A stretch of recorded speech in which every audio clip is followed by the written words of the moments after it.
जिस जगह आज हमारा सौरमंडल है वहाँ विभिन्न प्रकार की गैस और धूल के बादल हुआ करते थे। वैज्ञानिकों के मुताबिक इन धूल के बादलों से दूर एक तारा हुआ करता था।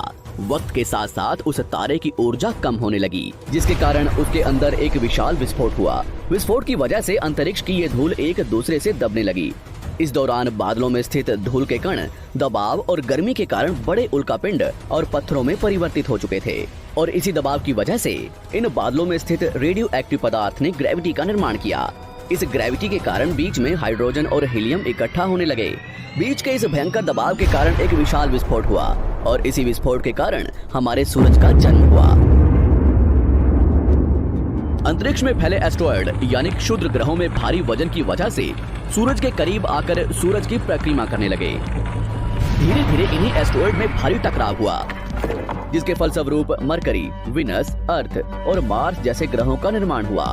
वैज्ञानिकों के मुताबिक उस वक्त पृथ्वी और मार्स यानी मंगल ग्रह के बीच थिया नामक ग्रह सूरज की परिक्रमा किया करता था। पृथ्वी पर ग्रेविटी होने की वजह से सूरज की परिक्रमा करने वाले एस्ट्रॉयड अब पृथ्वी की परिक्रमा करने लगे और धीरे धीरे करोड़ों सालों तक ये पृथ्वी पर गिरते रहे। और ऐसी घटना हमारे पड़ोसी ग्रह थिया पर भी हो रही थी, जिसके कारण थिया पृथ्वी के और करीब आने लगा और आकर पृथ्वी से टकराया। इस भयंकर टकराव की वजह से पृथ्वी के हिस्से कणों के रूप में अंतरिक्ष में फैल गए और एक रिंग्स की तरह पृथ्वी की परिक्रमा करने लगे। इन्हीं परिक्रमा करते हुए कणों में टकराव होने लगा, जिसके कारण हमारे चांद का निर्माण हुआ। उस वक्त पृथ्वी पर सिर्फ एक ही समुद्र हुआ करता था और वो था 1900 डिग्री सेल्सियस की तापमान पर उबलते हुए लावे का। उबल रही थी वो सारी चीजें जिसे आज आप अलग अलग नाम से जानते हैं।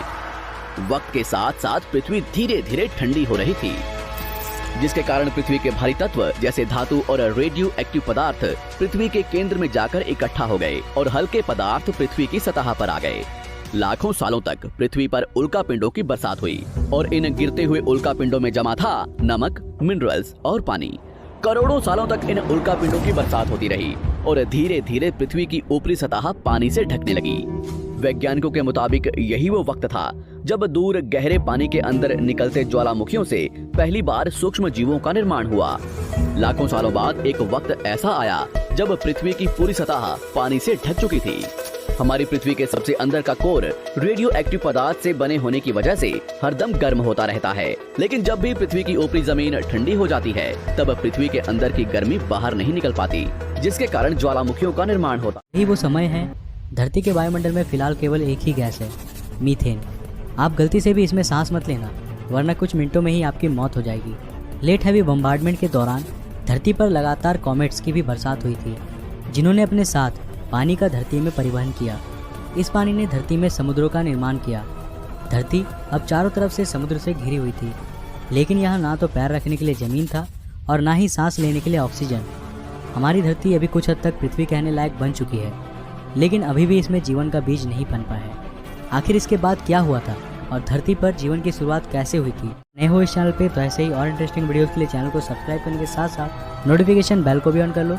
मैं मिलता हूँ एक और नए एपिसोड के साथ, तब तक के लिए जय हिंद, बाय।